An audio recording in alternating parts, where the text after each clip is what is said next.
Hello everybody and welcome to our presentation about Monte Carlo methods for pricing derivatives. During this presentation you'll learn the theory behind the Monte Carlo method, including the Wiener process, and the steps of the practical implementation using the down and output option mainly as an example. We'll guide you through the knockout and knock-in barrier options and how these work. Finally, we'll show you how to apply all the theory you learned using Python to price several options.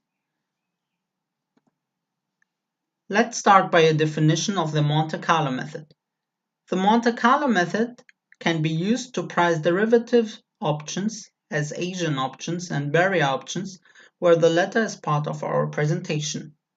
Monte Carlo method is a stochastic method which uses random variables to predict the price of an option with respect to its underlying asset.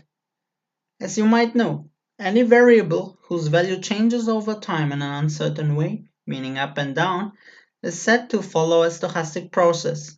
Based on the law of large numbers, the Monte Carlo simulation gives a more accurate price, meaning that we come closer to the real value of the option with an increase in the number of paths, or rather, the random variables.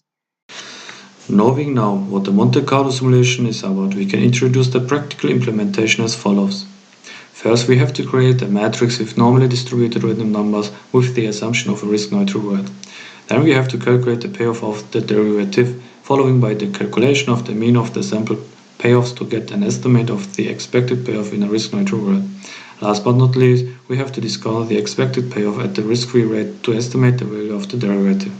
Regarding to step 1, I would like to mention that the larger the number of random paths, the closer distribution converges to its real value. Before we talk about the practical implementation in detail, we have to present some important theories and basics which are essential for the understanding of the implementation. One of these basics and theories is the Wiener process. The Wiener process is used for predicting stochastically stock price changes.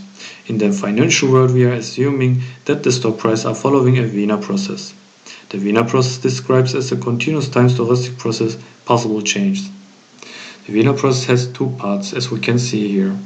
The first term means that we are starting from zero. It describes as a constant drift rate the average change per unit time. The drift rate of zero means that the expected value of z at any future time is equal to its current value. The variance rate of 1 is constant and describes the change of x by dz, z, where z denotes some variable. The Wiener process has three properties. First property is that the Wiener process starts almost surely at zero. The second property is that the increments are independent. And the last one is that the increments are normally distributed for short times too. That means for any time period s between 0 and t, the expected return is 0, while the variance is t minus s. But why is it suboptimal for the Monte Carlo simulation? In a continuous variable process, the underlying variable can take any value within a certain range, whereas in a discrete variable process, only certain discrete values are possible. In practice, we do not observe stock prices following continuous variable time processes because stock prices are restricted to discrete values, for example, multiples of a cent, and changes can be observed only when the exchange is open for trading. Here we can see an example of two random paths. Starting at 0, we can observe the change of the stock price, while the y-axis represents the change. The x-axis is representing the variable t for time here in German Zeit. That's an illustration of two random Wiener processes. The generalized Wiener process allows you to change the constants a and b now freely. As in the normal Wiener process formula, the first term represents the risk-free part, while the second term can be interpreted as the variable part, where b denotes the variance rate. But something is still missing here, and that's what the ethos process fulfills. Now we can consider a and b as functions of the value of the underlying variable x as well as of t. Now a and b are not constant anymore. We can now say that a and b are dependent on x and t. With the help of the Euler's method, we can switch from continuous samples to discrete ones. The Euler's method is a first-order method and is used to solve numerically initial value problems. The combination of Ito's process and Euler's method is essentially important for the Monte Carlo simulation, which we will see later in practice. Now, Paul will show you how an implementation of the Monte Carlo simulation can look like in practice. This is a single Monte Carlo simulation for pricing a down and out put.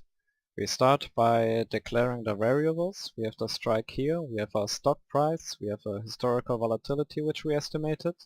For the risk-free interest rate we use the LIBOR 1 year. Our option expires in 1 year.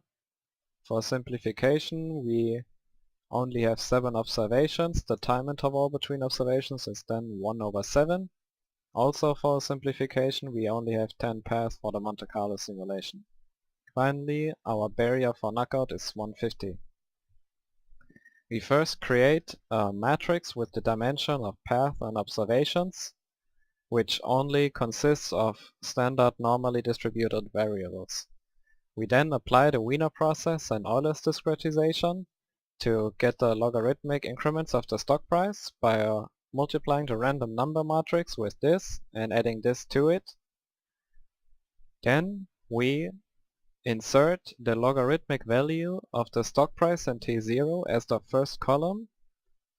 We build the accumulative sum for each row and finally calculate the exponent of the matrix, which leaves us with a matrix like this, where each row represents an individual stock price development.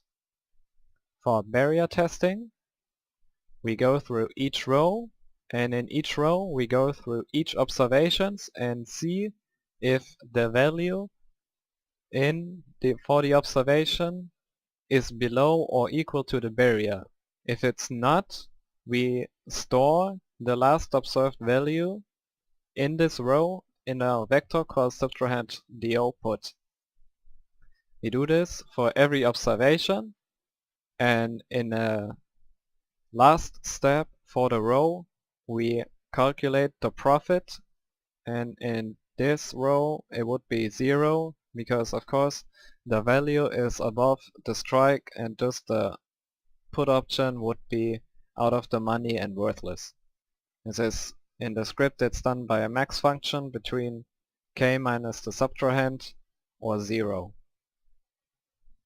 If at any point in a row the value is below the barrier, we store the strike itself in the subtrahend vector, break the loop that goes through the observations and immediately calculate the profit for this row. In this case it would be 0 because the strike minus the strike itself is always 0 and thus the profit for the down and out put is 0.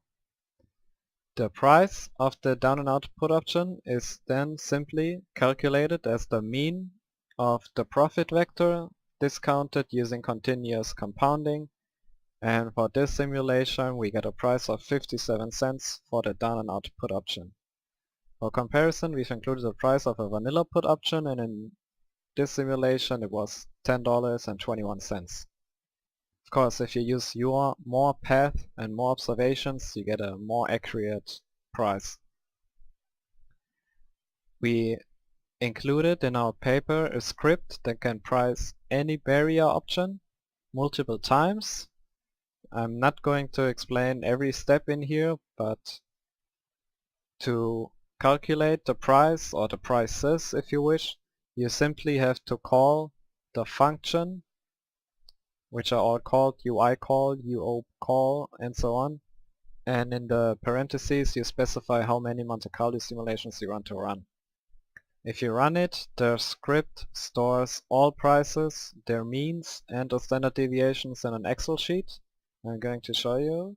As a default we calculate every option 2 times.